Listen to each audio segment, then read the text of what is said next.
हमारी धरती घूम रही है और उसके साथ इससे जुड़े जितनी भी चीजें हैं वो सब धरती के साथ ही घूम रही है। तो क्या होगा अगर धरती अचानक से घूमना बंद कर दे तो सबसे पहले तो हम सभी का वेट पहले से थोड़ा ज्यादा हो जाएगा, लेकिन ये उतना भी इम्पोर्टेंट नहीं होगा, क्योंकि धरती का रोटेशन कितना ज्यादा इम्पोर्टेंट है वो धरती का घूमना बंद होने के साथ ही हमें पता चलेगा। इनफैक्ट आज हम इस दुनिया में अगर जिंदा है तो उसके पीछे धरती के रोटेशन का बहुत बड़ा हाथ है।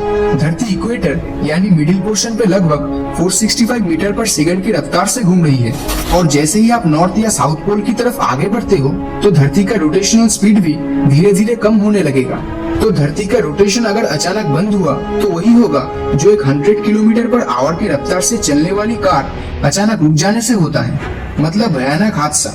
हम सभी जिंदगी में कभी न कभी इस चीज को महसूस कर चुके हैं। जैसे कोई चलने वाली बस अगर अचानक रुक जाता है तो हम सामने की ओर आगे बढ़ जाते हैं। तो सिमिलरली धरती में मौजूद चीजों के साथ भी ऐसा ही होगा, लेकिन जैसा हम सोचते हैं शायद उससे कई गुना भयानक इसका नतीजा होगा। तो रोटेशन बंद होते ही नॉर्थ और साउथ पोल को छोड़ के जितनी भी चीजें धरती से जुड़ी थी वो सब ईस्ट डायरेक्शन की ओर 1000 माइल्स पर आवर की रफ्तार से आगे बढ़ेगा। चाहे वो एक इंसान हो, जानवर हो या फिर शहर के बड़े बड़े बिल्डिंग्स हो, ये मैटर नहीं करेगा। और ये स्पीड इतना ज्यादा होगा कि उस समय हम इंसान एक 9.5 इंच कैलिबर बुलेट की रफ्तार जितनी स्पीड पकड़ लेंगे, मतलब पल भर में सब खत्म हो जाएगा।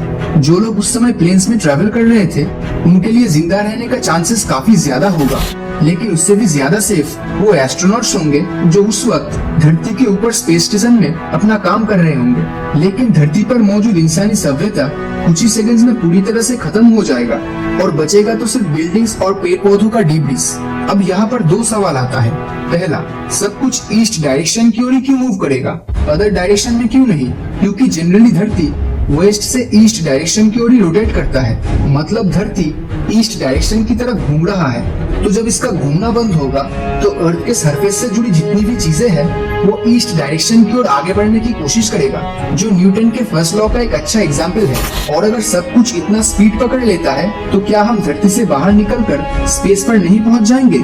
अगर किसी भी ऑब्जेक्ट को धरती के ग्रेविटेशनल फोर्स से मुक्त करके स्पेस में पहुंचाना है तो उसका स्पीड होना चाहिए 40,000 किलोमीटर पर आवर, जिसे एस्केप वेलोसिटी भी कहा जाता है। अगर किसी भी चीज का स्पीड इससे कम हो तो वो धरती से बाहर नहीं जा पाएगा। तो जब हर चीजें ईस्ट डायरेक्शन की ओर मूव करने की कोशिश करेगा तब समुद्र और महासागरों के पानी के साथ भी ऐसा ही होगा, जिसका मतलब महासुनामी और समुद्र की लहरें इतनी ऊंची होगी कि शायद इसका कल्पना हम सपने में भी नहीं कर पाएंगे। और इस वजह से बहुत से बड़े बड़े देश पानी के नीचे आ जाएगा। धरती का घूमना तो बंद हो जाएगा, लेकिन धरती में मौजूद हवाएं धरती के रोटेशनल स्पीड से ही बहने लगेगी, जिस वजह से धरती पर दिखाई देगा भयानक तूफान जो सब कुछ तहस नहस कर देगा। धरती अपने एक्सिस पे घूमने के कारण अर्थ के इक्वेटर वाले रीजन में काफी ज्यादा पानी बल्ज या एक गम्बूज के रूप में स्टोर होता है। तो अगर ये रोटेशन ही बंद हुआ तो इक्वेटर पे मौजूद अतिरिक्त पानी नॉर्थ और साउथ पोल की ओर चला जाएगा और ये दोनों पोल्स पानी में डूब जाएंगे। तो जो भी इंसान धरती के दोनों पोल्स पर अब तक सुरक्षित था तो शायद वो भी अब पानी के नीचे आ जाएगा। क्या आपको पता है कि जिस तरह धरती अपने एक्सिस पर रोटेट करता है उसी तरह पृथ्वी का इनर कोर भी रोटेट करता है, लेकिन काफी ज्यादा स्पीड से। तो अगर अर्थ का आउटर सरफेस रोटेट करना बंद कर देता है तो इसका ये मतलब नहीं बनता कि उसका इनर कोर भी घूमना बंद कर देगा। तो पृथ्वी के आउटर और इनर सरफेस रीजन में एक बहुत बड़ा रोटेशनल स्पीड का गैप होगा, जिसका सीधा असर पृथ्वी के अंदर मौजूद टेक्टोनिक प्लेट्स पर पड़ेगा और दुनिया भर के हर जगहों में होगा सुपर वोल्केनिक इरप्शन।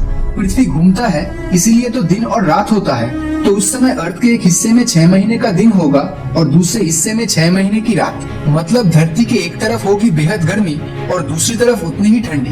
तो सोचिए ऐसे प्लैनेट्स पर जिंदा रह पाना हम जैसे इंसानों के लिए कितना ज्यादा मुश्किल होता। लेकिन फिर भी ये दोनों रीजन के बीच की जो बाउंड्री लाइंस है वो जगह तब इंसानों के रहने के लिए काफी अच्छा चॉइस हो सकता है। धरती का जो पोर्शन सूरज की ओर होगा वहाँ पर ज्यादा गर्मी की वजह से तेजी से नदी और समुद्र का पानी वेपर में कन्वर्ट हो जाएगा, जिसके कारण ज्यादा से ज्यादा बारिश भी इसी जगह पर होगी और धीरे धीरे धरती की इस जगह की हालत वीनस यानी शुक्र ग्रह की तरह हो जाएगी। और दूसरी तरफ धरती का ऑपोजिट पोर्शन सूरज के एब्सेंस में बहुत ठंडा होने लगेगा और यह के एटमॉस्फेयर में मौजूद हवा पहले से काफी ज्यादा डेंस या घने हो जाएंगे। जो समय के साथ लिक्विड में कन्वर्ट होने लगेगा और आखिर में यही लिक्विड सॉलिड स्टेट में पहुंच जाएगा। लेकिन हवा का सॉलिड फॉर्म में कन्वर्ट होना काफी ज्यादा मुश्किल है, क्योंकि जिस मोमेंट पे एयर लिक्विड में कन्वर्ट होगा तब वहाँ पर वैक्यूम स्पेस यानी शून्य स्थान क्रिएट होगा और इसी समय पृथ्वी के दूसरी तरफ की गर्म हवाएं तेजी से इस ठंडे इलाके में एंटर करेगी। इस तरह हॉट और कोल्ड एयर एक्सचेंज के कारण हो सकता है पृथ्वी इंसानों के रहने के लिए हैबिटेबल हो, लेकिन हॉट और कोल्ड एयर एक्सचेंज के कारण जो आंधी और तूफान की उत्पत्ति होगी वो बहुत ज्यादा खतरनाक होगा। सूरज और कॉस्मिक रेडिएशन से हमें धरती का मैग्नेटिक फील्ड प्रोटेक्ट करता है और ये मैग्नेटिक फील्ड रोटेशन के कारण डायनामो इफेक्ट के तौर पर उत्पन्न होता है। तो रोटेशन बंद होने से ये मैग्नेटिक फील्ड भी खत्म हो जाएगा और धरती पर मौजूद जितने भी जिंदा जीव है वो इस जानलेवा कॉस्मिक रेडिएशन की चपेट में आकर पूरी तरह खत्म हो जाएगा। लेकिन क्या सच में अर्थ का रोटेशन कभी बंद होगा?